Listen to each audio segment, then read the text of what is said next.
Welcome. It is January 9th, 2022, and this is the stress management portion of our Sunday Morgellons call.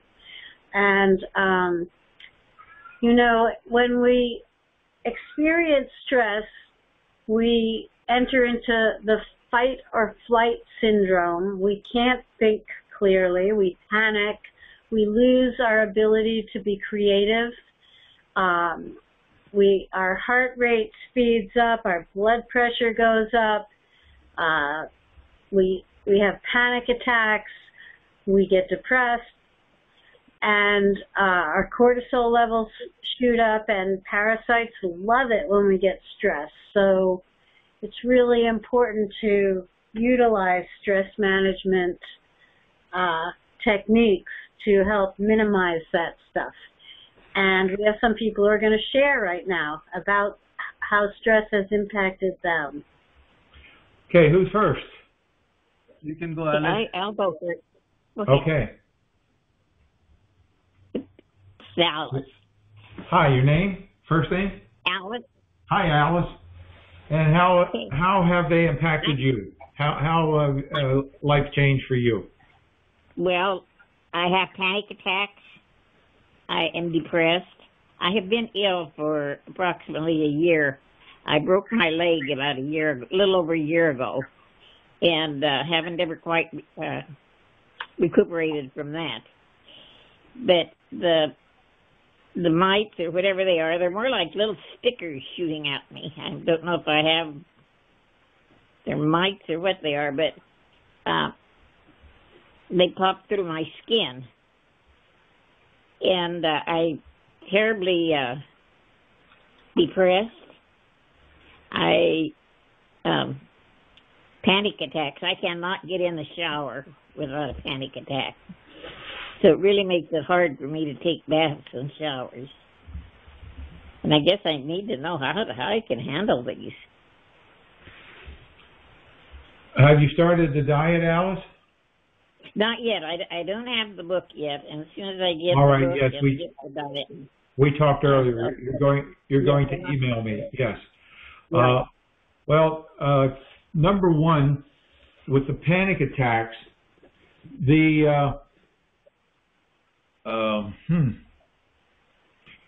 what Robin said earlier, I'm going to give you a short version of this. I have an entire book written about it. I'm an expert on overcoming panic and agoraphobia and anxiety attacks.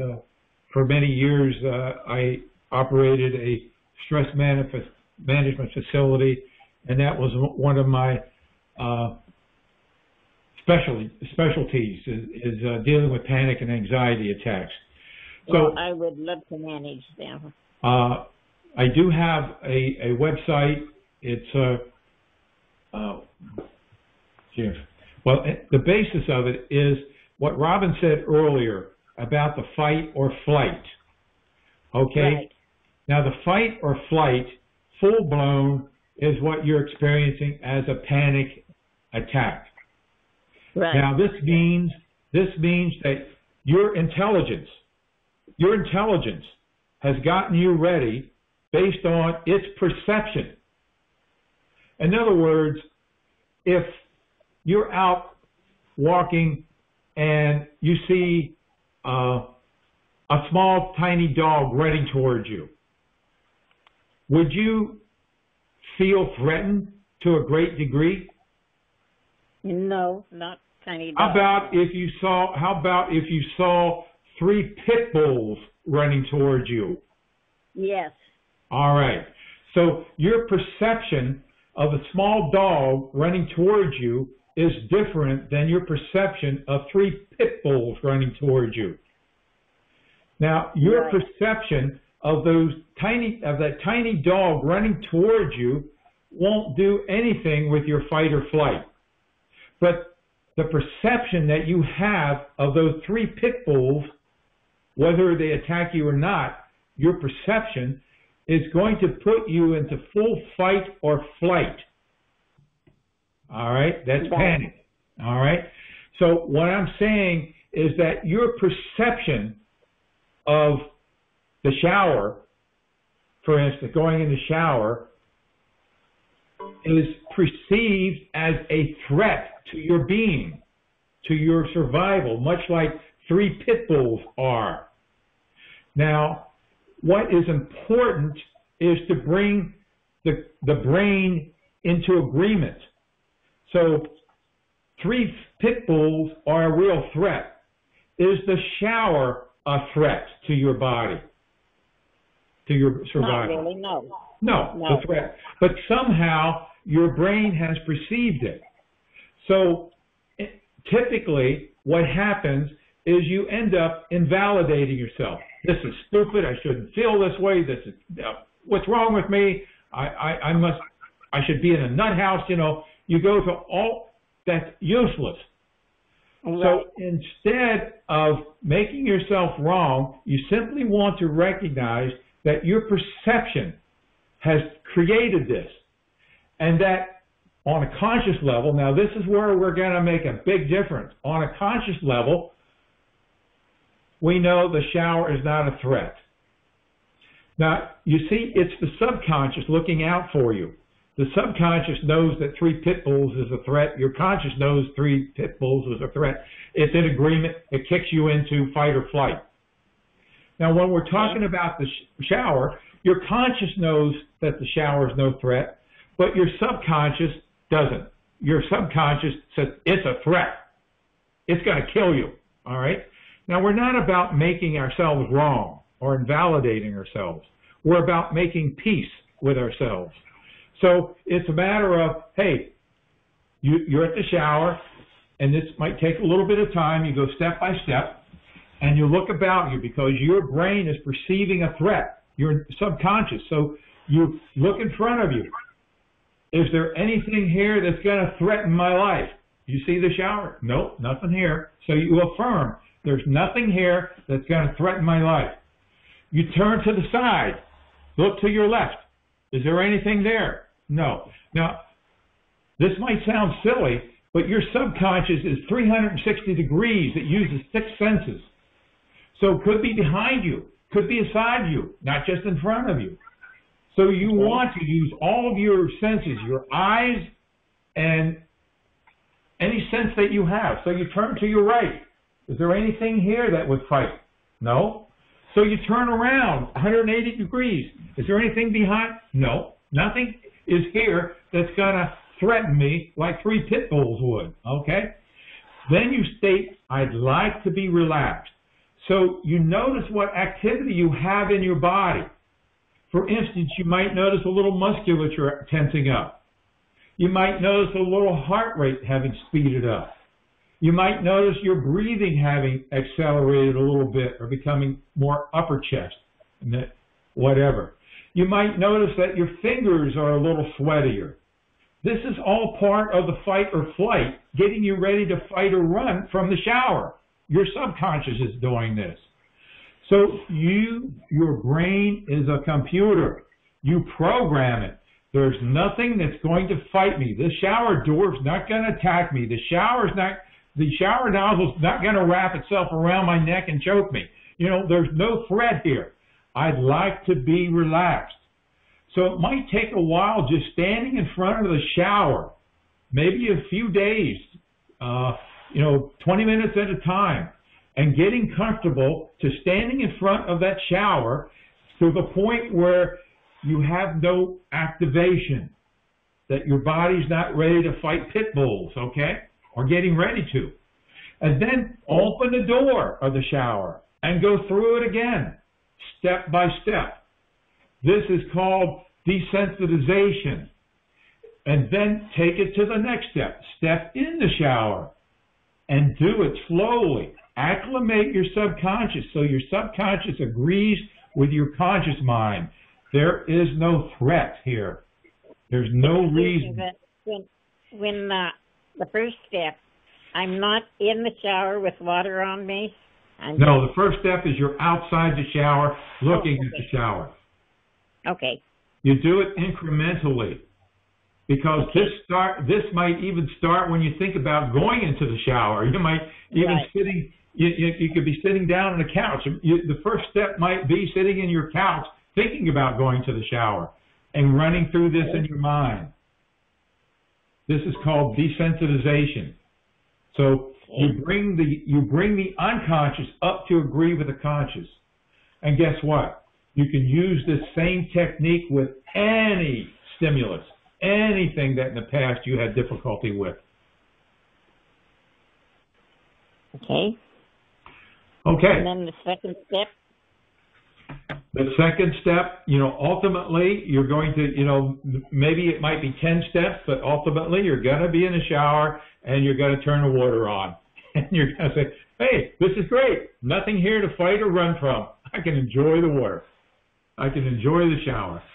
And get our mineral bar, our lavender mineral bar soap. It is so refreshing and beautiful to smell in a shower. And enjoy it. Okay? Okay. All right, thank you. Who's next? Thank you so much. You're welcome. Now, listen, this is going to be published, so I don't expect you to have this all down pat. You might have to listen to this part of it 10 times before you get it, okay? Take notes. All right. It's a step-by-step thing. Don't expect that you should just have listened to me to action. Okay. All right. Very good. Thank you. you. You're welcome. Okay, who's next, Chris? You could go, Shelley. Shelley. Yeah, I just want to make you laugh, okay? Oh, right. maybe I'm doing that with men. Oh, anyway, that's all I want to say. Okay, thank you. Laughter is phenomenal. It's a cure by itself if you laugh enough. Smile every day. Smile. In fact, everybody on the program right now, just smile. Smile, a little chuckle. And Alice, when you go to the shower, you might do that as well. Add in the smile, and look around you. There's nothing here to fight or run from. All right.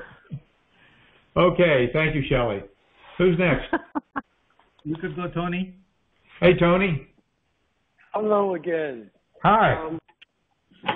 Well, I've gone from working 12, 14 hours a day to just being home since October 1st. And, I was doing some remote work, and now it's gone down to hardly any. And my days are going by so quickly. All I do is clean and wash and cook and clean up afterwards because I can't eat any other food than when I'm cooking. And, Robin's been a great influence on me on cooking. I do exercises at home, and that's been good. I've been wanting to do more, and since I'm cooking so much, I can walk to the grocery store. It's about 2 miles each direction, so I'm doing that three times a week, and somehow I'm, with as lonely as I am, I don't notice it so much. So I wish I could get outside during the day when the sun's out, but I end up, I'm sleeping more too. But it's hard waking up every hour and a half. Some days I feel like I'm just drugged out, especially after taking the bath and showers. I have the hardest time moving and getting into bed. It seems like it takes me 2-3 hours to take a bath. That I'm worried about, and I'm also worried that I really should get back to work, and I'm worried that I'm not going to be able to make that transition back. I was kind of hoping I'd make more progress by now, but that's not happened quite yet. I'm still hopeful, but I guess I'm getting used to feeling defeated. Okay, where are you right now? In my house, you mean, or located, or mentally? Where are you right now? Physically or mentally? I'm sorry, I don't understand the question. Well, physically, where are you right now? I am sitting at my dining room table. All right. Where else can you be at this exact same moment? I have to get up, so no, I mentally I could be somewhere else, but not physically. No, physically. Where else could you be at the exact same moment? I can't unless You you can't. believe in difficulties. Yeah. You've heard of living day-tight compartments? Living minute-tight compartments? Yeah, I think I do that, but Well, you're telling me that you're worrying about the future, whether you're going to be able to go back to work, whether you're going to be able to do this, whether you're going to be able to do that. yeah. And that creates a fight or flight. That's a threat to your ego. Creates a fight or flight, very much like the shower stall does to Alice. Okay, so you can only be where you are. And how do you feel emotionally where you are right now? I'm pretty relaxed, actually, which is surprising. Well, how do you feel when you use the word worry? How do you feel when you do that about your future? It kind of just hits a dead spot, and I stopped thinking about it. I just, focus on, like you were trying to get me to do here and now. I'm so focused on cleaning and taking care of myself. I feel like I've neglected for so long that it's my time to do it. So I feel pretty good, and I think I'm pretty happy. I've been pretty depressed before in my life, and right now I don't feel like that. Great. So the only place that you can be here is right now here.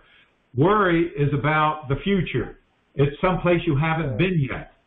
Guilt is usually about the past. It's what's over and done, nothing you can do about. So the only place that you can be is here right now. And while you're here right now, when you catch your brain running off to the future with worry, what do you want to do with your brain? Oh, you want to lasso it. You want to lasso your brain and bring it back to where you are and let your brain know, here is where I am. The future is yet to be determined. Now, what would you like your future to be like? Take a pencil and paper and write down what you would like your future to be like. You would like to move back to your work schedule. You would like to do this. You would like to do that. Not about worry whether you can do it or not, but you acknowledge where you are now. You acknowledge if you have any anxiety, acknowledge it. Okay, I can be anxious.